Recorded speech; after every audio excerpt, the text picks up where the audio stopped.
and thanks for having me. I am Henrik Walter Johnson. I am the Vice President of the European Federation of Translators. I'm board member and industry liaison of the European Federation for Audiovisual Translators Associations, and I'm the Deputy Chairman of the Norwegian Association for Audiovisual Translators.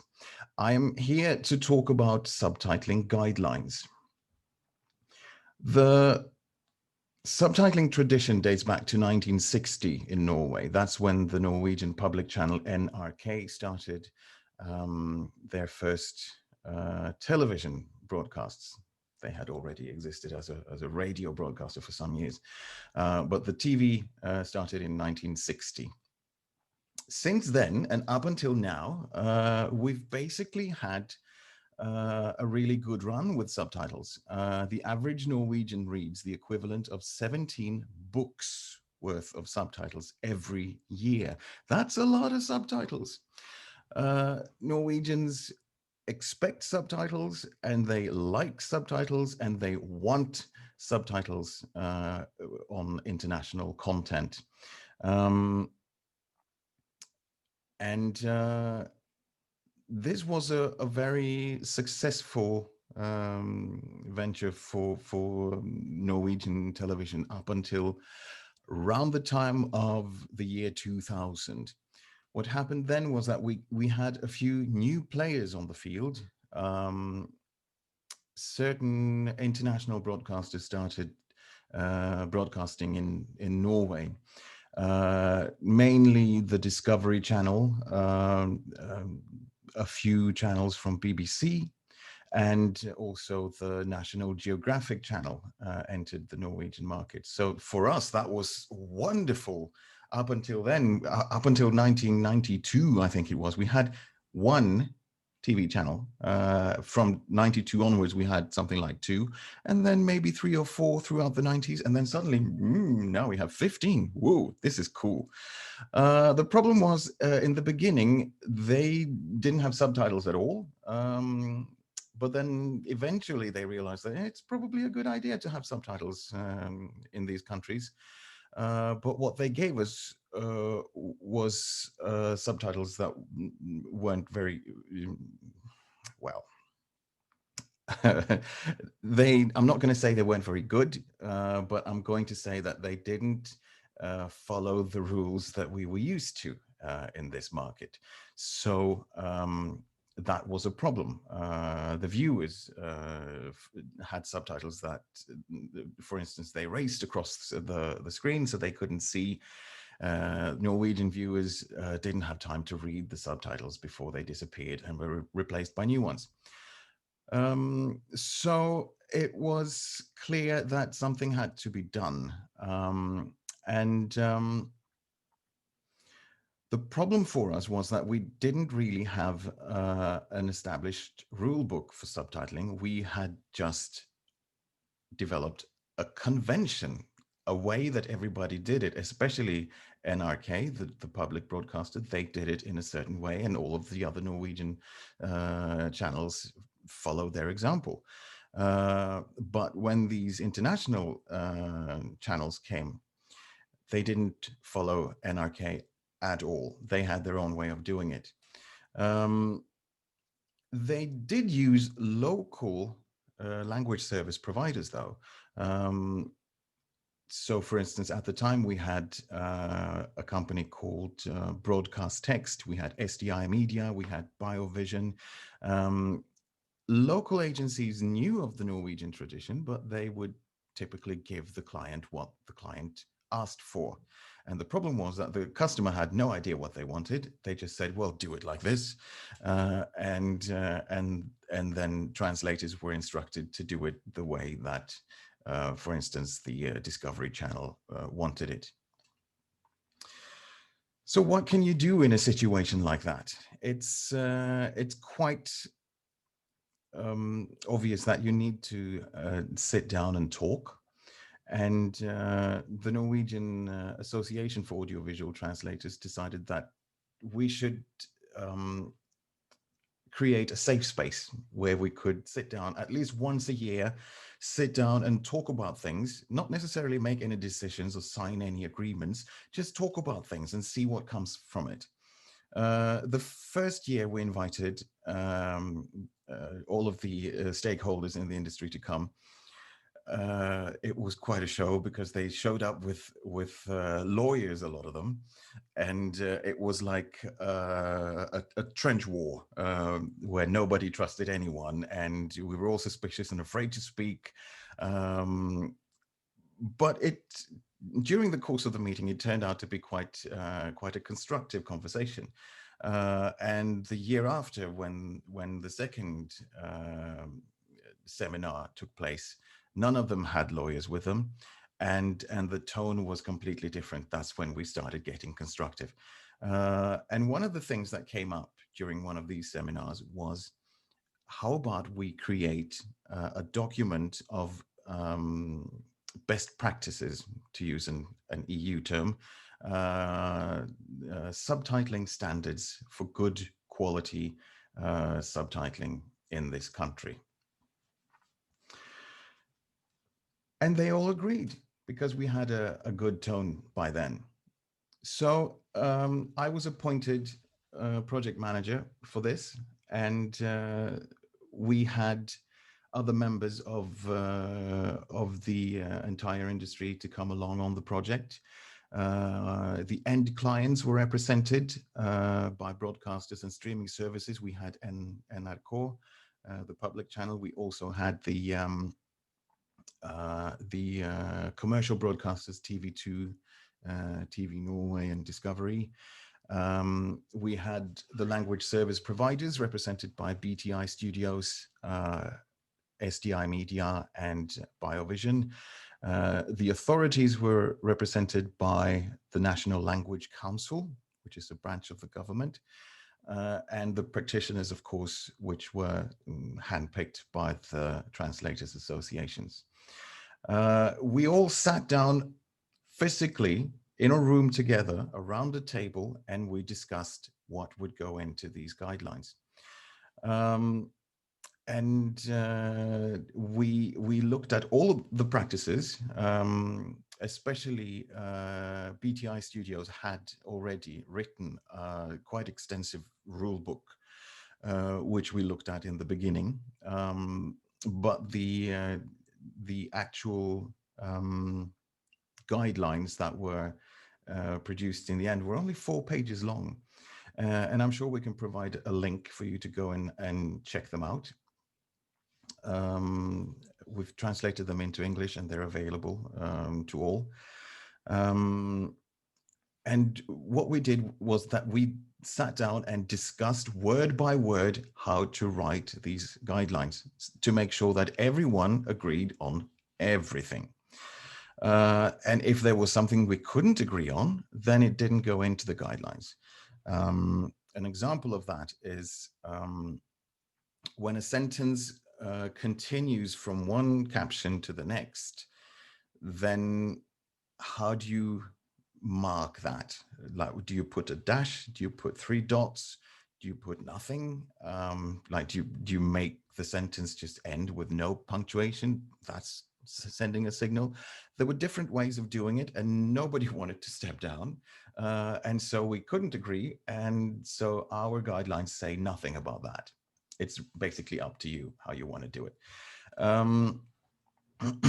When we all agreed and the guidelines were ready, they were published on the official website of the National Language Councils, of the Norwegian Language Council, the Norwegian version. And the English version is published on the Norwegian Audiovisual Translators Association's website. People often ask, so now you've got guidelines, what do you do? The truth of the matter is that not that much had changed. These international end clients still came to the Norwegian market and said, well, we want it done this way. And the language service providers, the agencies, would still say, okay, we'll just give you what you want. And so a lot of them kept providing alternative subtitling in Norway. So it was clear to us that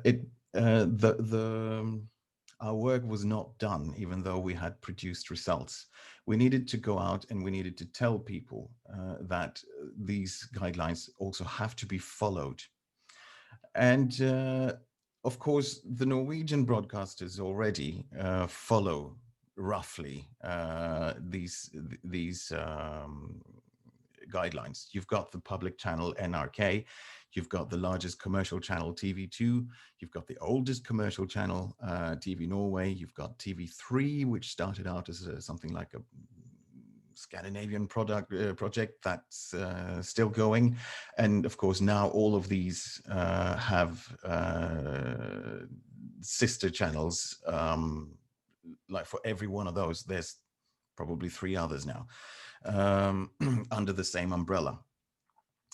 But then Netflix came and HBO came, and we had new people that we could talk to and inform them about what was going on. And one of the very successful things that we did was to we actually managed to break through the titanium wall of Netflix, and we got them talking. And now we're having regular meetings with Netflix. Obviously, that had to be put on hold during the pandemic, but we're going to keep it up twice a year. Normally, we're having talks with Netflix, and we dip into the guidelines all the time. They do have style guides, as they call them, for each language that are not set in stone. And we are sending representatives to talk to the language managers within Netflix to better have the Netflix guidelines correlate better with the national guidelines of subtitling in various of European countries. I've also reached out to the BBC, who were very interested and immediately instructed their language service providers that the subtitling for Norwegian, for instance, had to follow the Norwegian guidelines for subtitling. So yes, it is a success. We have managed to get all the Norwegian channels to follow it, and also quite a few of the important international ones. Still, though, not everyone does. So we've still got some work to do. But then again, Norway is quite a comparatively small market if you look at France and Germany and Russia. So what happens here might not have such a large effect on the world unless we go out and lead by example. And that's what we tried to do. So when we had completed the Norwegian subtitling guidelines, I immediately went to Denmark and spoke to the Danish Association and encouraged them to start working on similar subtitling guidelines for Denmark. And Denmark was the first country that launched their own national subtitling guidelines after us. It took them about a year. The Danish guidelines have been out for quite some time. They were immediately translated into English as well, so that was really good. So a lot of people know about the Danish guidelines. They're well written, and they are a lot more detailed than the Norwegian ones, because the Danish ones, I think, are 12 pages compared to the Norwegian that are 4 pages long.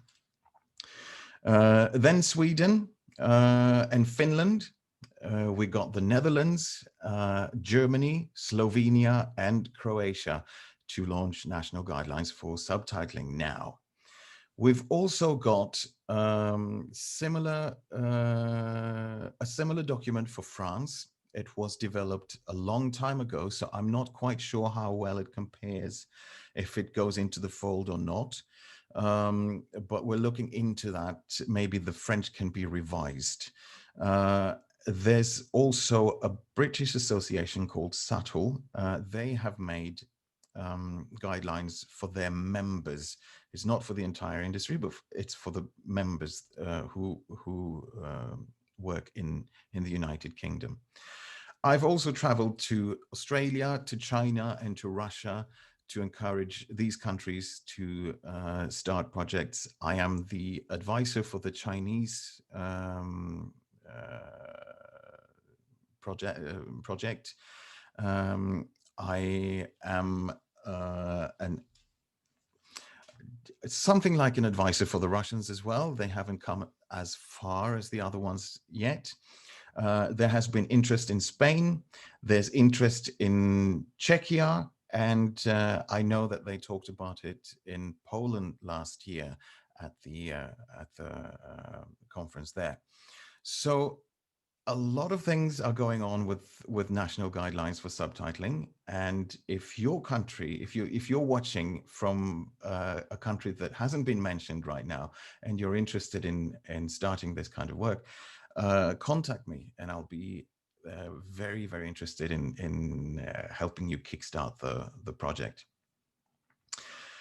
So what can we say about the future of all this? Well, I've already talked about Netflix. I've already talked about the BBC. I've been in touch with people from the EBU because they have something. Oh, I can't remember right now what the word is, but it's something like a standards committee where they look at technical standards to be applied within the EBU. And EBU is I'm sure you know, it's not only Eurovision. They do that, but they also coordinate and produce programming for the national broadcasters all over Europe.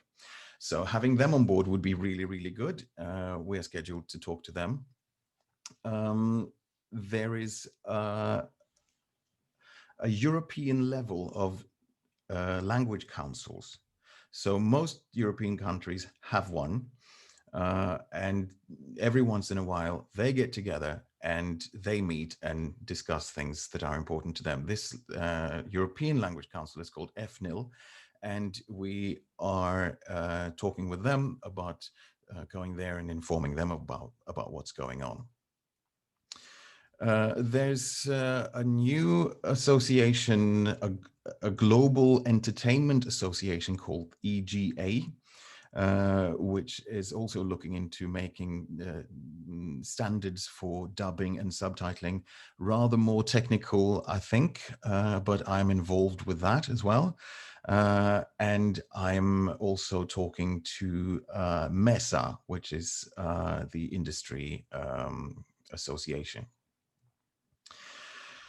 Our goal is to get content makers and end clients to talk to us so that we can explain the importance of high quality audiovisual translation. Basically, if your subtitles aren't very good, people aren't going to want to watch what you have made. And that is, I mean, it happened to me just the other week. I've been looking forward to this wonderful, wonderful show from Iceland. I quite like Iceland, and not least for the scenery. And this was, I think it was like a political crime drama. It's set in Iceland with the mountains and the fjords and everything. And I was like, oh yeah, this is good.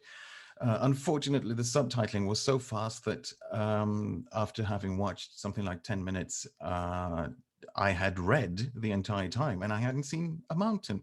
The mountains were on screen, but I didn't have time to look at them because I had to keep reading the subtitles all the time.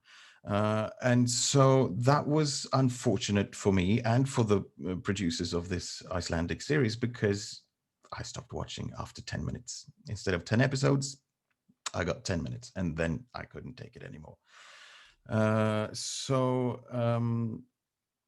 Good quality audiovisual translation can really make or break your production in a different market. And so, what about the EU? We would like to get in touch with more people from the EU and get involved with what's going on. There's a lot of translation going on inside the EU system, even audiovisual translation. So that's a good place for us to continue our work. And at that, I think I will leave it. Thank you so much for having me, and well done.